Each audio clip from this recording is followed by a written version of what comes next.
بسم الله الرحمن الرحيم لم يكن الذين كفروا من أهل الكتاب والمشركين منفكين حتى تأتيهم البينة رسول من الله يتلو صحفا مطهرة فيها كتب قيمة وما تفرق الذين أوتوا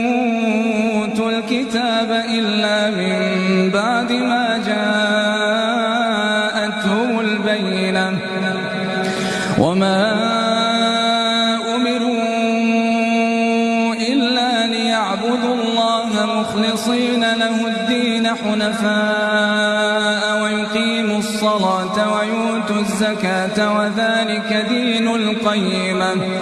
إن الذين كفروا من أهل الكتاب والمشركين في نار جهنم خالدين فيها أولئك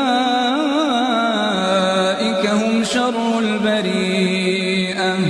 إن الذين آمنوا وعملوا الصالحات أولئك هم خير البريئة جزاؤهم عند ربهم